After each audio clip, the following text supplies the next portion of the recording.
Lots on offer off the pitch and plenty to savour on it too, when John King was in charge. He had 2 spells as Tranmere boss and is the fans' hero. John King, best character ever to do with Tranmere Rovers, I think. Best manager we've ever had. Tremendous fella, really, you know. Was at the club for, what, 10 years as a manager, and took the club from oblivion to nearly in the Premiership, you know. Tremendous.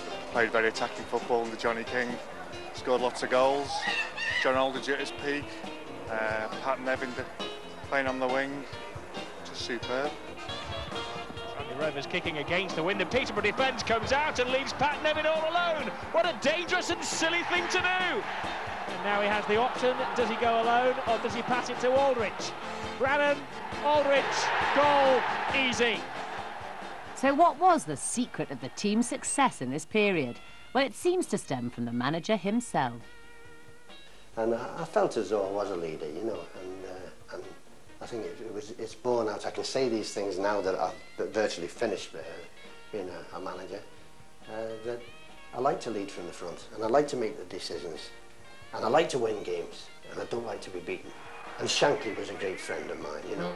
Bill, or Mr. Shankly, came over and he had a look at us and see, you know, he watched me coaching, and I look back, because many people have said, wasn't that rather daunting to have Shankly standing behind the post watching it?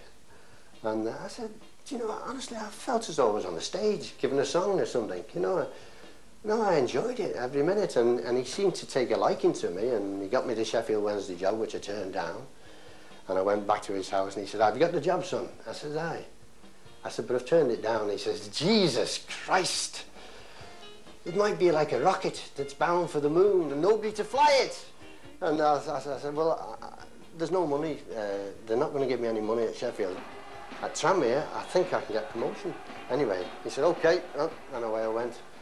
And we went up with Tranmere and we started getting bumped. We came from out of nothing, relegation, and we went up in the leagues and finished in the First Division. And then, as most people talk proudly on the Whittle, is the fact we were in 3 playoffs to go into the Premiership. And I had good players. I mean, when you start talking about Nevin and Aldridge and midfield players who've got the artistry to be able to, you know, just cut a defence, you know, and especially when there's a few more gaps, which there will be at lower level than there is up above.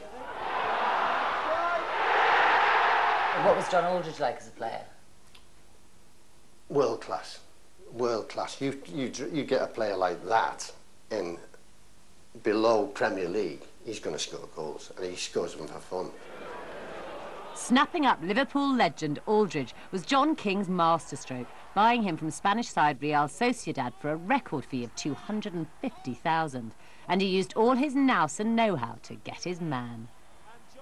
Because I got through to John through his wife, really, because I phoned his wife first and then found that I knew she was unhappy over there, and that's and then she must have had a chat with him, and I said, I can't put you in Liverpool, but there's only a river called the Mersey that separates us. Come and live over with us. And it didn't take him long to sign, you know. It's because the power lies with the wife, you see. Well, maybe. Merseyside power historically lies in Liverpool, but John wanted a bit of success for Birkenhead too.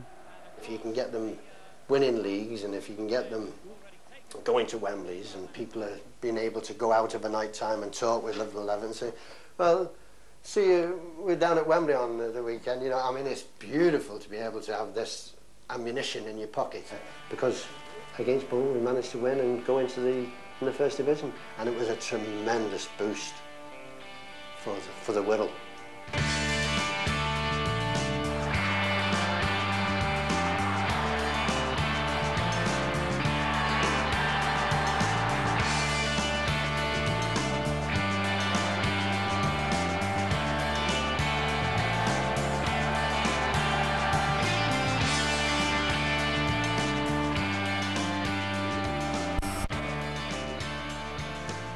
I think Tranmere have always been to the Everton and Liverpools as a lower division team.